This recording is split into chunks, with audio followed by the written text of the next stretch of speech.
నా ఛానల్ను వీక్షిస్తున్న మీ అందరికీ శుభోదయం. ఈరోజు పాఠం సింగరేణి. మరి సింగరేణి అంటే ఇంతవరకు మనం విన్నాం, కానీ అక్కడికి వెళ్ళి చూసింది లేదు. సింగరేణి కార్మికుల యొక్క కష్టాలు నష్టాలు, సింగరేణి గనులలో బొగ్గు ఏ విధంగా లభిస్తుంది, వాటిని తీయడానికి కార్మికులు పడే శ్రమను, ఆ తీసే ఒక్కొక్క పరికరం పేర్లు, అక్కడ పనిచేసే వాళ్ళ పేర్లు, ఇవన్నింటి గురించి ఈరోజు మన పాఠంలో నేర్చుకుందాం. పాఠం ఉద్దేశం: ఏ దేశం తన సహజ సంపదను సమర్థంగా వినియోగించుకోగలుగుతుందో ఆ దేశం అభివృద్ధి దిశలో పయనిస్తుంది. మన దేశం సకల సంపదలకు నిలయం. ఇక్కడి నేలల్లో అపారమైన ఖనిజ సంపద దాగి ఉన్నది. ప్రత్యేకంగా మన తెలంగాణ ప్రాంతంలోని సింగరేణి బొగ్గు గనులు దేశంలోనే ప్రసిద్ధి పొందాయి. దేశ ప్రగతికి దోహదపడే సింగరేణి గనుల గురించి తెలియజేయటమే ఈ వ్యాసం ప్రధాన ఉద్దేశం. పాఠ్యభాగ వివరాలు. ఈ పాఠం వ్యాస ప్రక్రియకు చెందినది. సింగరేణి బొగ్గు గనులు బొగ్గు ఉత్పత్తి గురించి సమాచారాన్ని తెలిపే వ్యాసం. ప్రవేశిక. ఒక దేశ పారిశ్రామిక పురోగమనానికి, ఆర్థిక పరిపుష్టికి అతి ప్రధానమైన వనరుల్లో బొగ్గు ఒకటి. తెలంగాణ రాష్ట్రంలో బొగ్గు ఉత్పత్తిలో సింగరేణి క్యాలరీస్ ప్రధాన భూమికను పోషిస్తున్నది. శ్రమైక జీవన సౌందర్యానికి సమానమైనది లేనే లేదని శ్రీశ్రీ అన్నారు. ఆధునిక ప్రపంచంలో కార్మికుల పాత్ర అమోఘమైనది. బొగ్గు ఉత్పత్తిలో కార్మికుల శ్రమ వెలకట్టలేనిది. ప్రతిరోజు పొంచి ఉన్న ప్రమాదాలను కూడా లెక్క చేయకుండా గనుల్లో పనిచేస్తూ తమ స్వేదాన్ని శక్తిగా మార్చి నేలబొగ్గును వెలికితీస్తున్న సింగరేణి కార్మికుల జీవితాలను ఆవిష్కరించే విషయాన్ని ఈ పాఠంలో చదువుదాం. శ్రమ లేకుండా సుఖం లేదు. సుఖానికి మూలం శ్రమ. శ్రమజీవే జగతికి మూలం. చెమటోడ్చక జరగదు కాలం అన్నారు పెద్దలు. జీవితం సుఖమయం కావాలంటే అందరి అవసరాలు తీరాలి. అందరికీ సౌకర్యాలు కల్పించాలి. సౌకర్యాలు కావాలంటే ఉత్పత్తులు పెరగాలి. ఉత్పత్తి చేయాలంటే ఏం అవసరం? ముడి పదార్థం, మానవ వనరులు, ఆర్థిక వనరులు, చిన్నవో పెద్దవో పరిశ్రమలు కావాలి. ఈ పరిశ్రమలు నడవాలంటే ఏం కావాలి? ఆనాడు అన్ని యంత్రాలు నడవడానికి ప్రధాన ఇంధనంగా బొగ్గునే ఉపయోగించేవారు. ఆ తర్వాత జరిగిన ఎన్నో పరిశోధనల వల్ల విద్యుత్ శక్తిని కనిపెట్టడం జరిగింది. విద్యుత్తును ఉత్పత్తి చేయడానికి కూడా బొగ్గే అవసరమైంది. బొగ్గుతోనే ఈరోజు దేశంలో ఎన్నో పరిశ్రమలు నడుస్తున్నాయి. గోదావరి నది పరివాహక ప్రాంతమంతా దట్టమైన అడవులతో నిండి ఉండేది. 200 మిలియన్ సంవత్సరాలకు పూర్వం అడవులు తగలబడి భూమి మీదున్న అవశేషాలు క్రమక్రమంగా భూమిలోనికి కూరుకుపోయి వాటి మీద మన్ను రాళ్ళు పడి లోపలికి కుదించబడి అవి బొగ్గు పొరలుగా ఏర్పడినాయని చెప్పవచ్చు. ఇట్లా ఏర్పడ్డ బొగ్గునే మనం తవ్వి తీస్తున్నాం. దీన్నే నేల బొగ్గు, నల్ల బంగారం అంటున్నాం. అత్యంత శక్తినిచ్చే ఈ బొగ్గే ఇంధనంగా మారి పరిశ్రమలకు మూలాధారం అయ్యింది. రోడ్లు వేయడానికి ఉపయోగించే డాంబరు, తారును, ప్లాస్టిక్, మనం రోజు తలకు పూసుకునే సువాసన నూనెలు, బట్టల అద్దకాలకు వేసుకునే రంగులను ఈ బొగ్గు నుండే తయారు చేసుకుంటున్నామంటే ఆశ్చర్యం కలుగుతుంది కదా. అన్నిటికంటే ముఖ్యంగా ఇప్పుడు మనం పంట పొలాలకు వేస్తున్న రసాయనిక ఎరువులు కూడా ఈ నేల బొగ్గు నుండే తయారవుతున్నాయి తెలుసా? ఒక దేశం తనకున్న సహజ వనరులను ఎంత విరివిగా ఉపయోగించుకుంటే ఆ దేశం అంత వేగంగా అభివృద్ధి చెందుతుంది. పారిశ్రామిక ఉత్పత్తుల్లో అత్యంత శక్తినివ్వగల మహత్తు ఈ నేల బొగ్గుకున్నది. ప్రకృతి ప్రసాదించిన సహజ సంపదను వినియోగించుకునే విజ్ఞానం పైననే మానవ నాగరికత నిర్మించబడుతున్నది. కనుక ఎన్నో రకాల ఉపయోగాలను కలిగి ఉన్న ఈ నేలబొగ్గును తవ్వి తీయడానికి అత్యంత శ్రద్ధాశక్తులను చూపించారు. మన దేశంలో వ్యవసాయం మాదిరిగా సామాజిక జీవితంలో ప్రత్యేక స్థానాన్ని సంపాదించుకున్న పరిశ్రమల్లో సింగరేణి ఒకటి. మొత్తం దక్షిణ భారతదేశంలో బొగ్గు ఉత్పత్తి చేసే ఏకైక కంపెనీగా తెలంగాణలో సింగరేణికి విశిష్టత ఉన్నది. అందుకే సిరి వెలుగులు విరజిమ్మే సింగరేణి బంగారం, అనువనువున ఖనిజాలే నీ తనువుకు సింగారం అన్నారు. సింగరేణి బొగ్గు గనులకు సంబంధించిన అనేక విషయాలు చాలామందికి తెలియవు. విస్తారమైన బొగ్గు నిక్షేపాలకు నిలయమైన తెలంగాణలో గ్రామీణ పేదలకు ఉపాధి కల్పించడం వల్లనే వారి సామాజిక ఆర్థిక స్థితిగతుల్లో అనూహ్యమైన మార్పును తీసుకువచ్చింది. ఇక్కడ దొరుకుతున్న బొగ్గు జాతి సంపదై ప్రపంచ ఖ్యాతిని పొందినదని చెప్పవచ్చు. దేశంలో మరే ఇతర బొగ్గు సంస్థకు లేని ప్రత్యేకత సింగరేణి గనులకు ఉన్నది. ఇటువంటి సంస్థ గురించి ఎన్నో ఆసక్తికరమైన విషయాలను తెలుసుకుందాం. 1841వ సంవత్సరంలో ఖమ్మం జిల్లాలోని ఇల్లందు గ్రామానికి చెందిన గ్రామస్తులు కొందరు భూమిని తవ్వుతుండగా ఈ బొగ్గు బయటపడింది. అప్పటి వరకు అటువంటిది ఎవరూ చూసి ఉండకపోవడంతో వాళ్ళు ఆశ్చర్యపోయారు.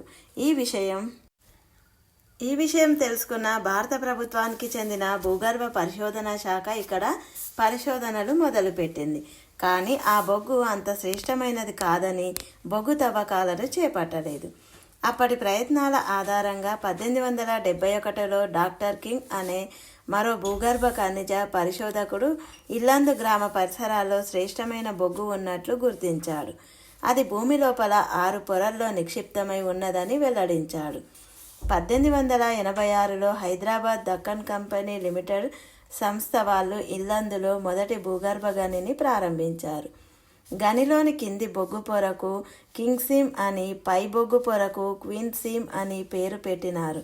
ఇక్కడ ఉత్పత్తి చేస్తున్న బొగ్గును రవాణా చేయడానికి డోర్నకల్ నుండి కాజీపేటకు బ్రాంచి రైల్వే లైన్ వేసి దానికి సింగరేణి కాలరీస్ అని పేరు పెట్టారు. 1921లో హైదరాబాద్ దక్కన్ కంపెనీ లిమిటెడ్ సంస్థ సింగరేణి కాలరీస్ కంపెనీ లిమిటెడ్గా పేరు మార్చుకున్నది. అప్పటి నుండి సింగరేణి కాలరీస్ స్థిరపడింది. 1928వ సంవత్సరంలో ఆదిలాబాద్ జిల్లాలోని తాండూరు ప్రాంతంలో మోర్గన్స్ రెండవ ఇంక్లియన్, శాంతికని, కళ్యాణికని గనులను ప్రారంభించారు. అంతేకాకుండా కరీంనగర్, వరంగల్, ఖమ్మం జిల్లాల నుండి ప్రవహిస్తున్న గోదావరి నదీ పరివాహక ప్రాంతంలోనే నేలబొగ్గు నిక్షేపాలు విస్తారంగా ఉండటంతో ఇక్కడే గనులు ఏర్పాటు చేసి బొగ్గు ఉత్పత్తిని ప్రారంభించారు. థర్మల్ విద్యుత్ ఉత్పత్తికి తప్పనిసరిగా అవసరమైన బొగ్గు, నీరు, భూమి, పనిచేయడానికి అవసరమైన మానవ వనరులు లభించే ప్రాంతాలలో దేశంలోనే తెలంగాణ ప్రాంతం అతి ముఖ్యమైనది. అత్యంత కష్టమైన ఈ పనులు చేయడానికి బతుకు పోరాటానికి సిద్ధమై బుక్కెడు బువ్వ కోసం తెలంగాణ పల్లెల నుండి వెనుకబడిన వర్గాలు, రైతు కూలీలకు చెందిన కుటుంబాలు బొగ్గు గనుల ప్రాంతాలకు వలస వచ్చాయి. ఆనాడు బొగ్గు గనుల్లో పనిచేయడానికి బరువులు మోయటం, గుంజీలు తీయటం, పరుగుల పోటీలు పెట్టి సాదాసీదా పరీక్షలతో చదువురాని ఎంతోమందిని పెద్ద సంఖ్యలో సింగరేణి కార్మికులుగా తీసుకునేటోళ్ళు. సింగరేణి బొగ్గు ఉత్పత్తిలో ముఖ్యమైన పాత్రను పోషించే కార్మికులందరూ తెలంగాణ పల్లె ప్రాంతాలకు చెందిన వాళ్ళే. అయితే సింగరేణి ఏర్పడిన మొదటి రోజుల్లో గనుల్లో పనిచేయడానికి ఎక్కువ మంది ఇష్టపడేటోళ్ళు కాదు. గనుల్లో పనిచేయటం అంటే ప్రాణాలకు ముప్పు తెచ్చుకోవటమేనని అనుకునేవాళ్ళు. ఆనాడు యాజమాన్యం కార్మికులు పనిచేసే స్థలాల్లో రక్షణ గురించి శ్రద్ధ చూపేది కాదు. దానికి తోడు జీతాలు తక్కువగా ఇచ్చేటోళ్ళు. బతుకు తెరువు లేనోళ్ళు మాత్రమే ఈ పనికి వచ్చేటోళ్ళు. బొగ్గు ఉత్పత్తిలో కార్మికుడే అత్యంత కీలకమైన పనిముట్టు. ఇక్కడి కార్మికుడు బొగ్గు గనులను బొగ్గుబాయిగా పిలుచుకుంటారు. బొగ్గు బావుల్లో కార్మికులు 3 బదిలీల్లో పనిచేస్తారు. బదిలీ అంటే షిఫ్ట్ అన్నమాట. కోడికూతకు ముందే నిద్రలేచి తయారై గనిలోకి పోయేవాళ్ళు కొందరు, పగలు 3 గంటలకు పోయేవాళ్ళు మరికొందరు, నడిరాత్రి పనికి పోయేవాళ్ళు ఇంకొందరు. ఇట్లా పొద్దున 7 గంటలకు, పగలు 3 గంటలకు, రాత్రి 11 గంటలకు 3 షిఫ్టుల్లో గనుల్లో పనిచేస్తారు. గనిలోనికి పోయే ముందు కార్మికులు మస్టర్ వేసుకుంటారు. మస్టర్ అంటే హాజరు అన్నమాట. తర్వాత ఓర్మెన్ కార్మికులందరికీ ఎవరెవరు ఏమేం పనులు చేయాలో చెప్పి పనిని విభజిస్తాడన్నమాట. తర్వాత కార్మికులు గని లోపల పనిచేయడానికి అనుకూలమైన పొట్టి నిక్కర్, కాళ్లకు దెబ్బలు తగలకుండా బూట్లు, నెత్తిపైన లైటుతో ఉన్న టోపీని పెట్టుకుంటాడు. లైటుకు నడుముకున్న బ్యాటరీకి కనెక్షన్ ఉంటుంది. ఈ లైటు సహాయంతో అన్ని రకాల పనులు చేసే కార్మికులు గనిలో మైళ్ళ దూరం నడిచి పని ప్రదేశానికి చేరుకుంటారు. సర్దార్ పని ప్రదేశాన్ని పరిశీలించి టింబర్ మెన్లకు చేయవలసిన పనిని వివరిస్తాడు. కోల్ కట్టర్ ఉల్లు కోసి మందు పాత్రలను పెడతారు. తర్వాత షార్ట్ ఫైర్ మెన్ వాటిని పేలుస్తాడు. ఆ తర్వాత సర్దారు ప్రాంతాన్ని పైకప్పును పరిశీలిస్తాడు. పైకప్పు కూలకుండా ప్రమాదాలు జరగకుండా చర్యలు చేపడతారు. కోల్ పిల్లర్ చెమ్మస్తో బొగ్గును తట్టల్లో ఎత్తి టబ్బులు నింపుతాడు. టబ్బులన్నీ నిండిన తర్వాత రోప్ సహాయంతో హాలర్ వాటిని పైకి చేరుస్తారు.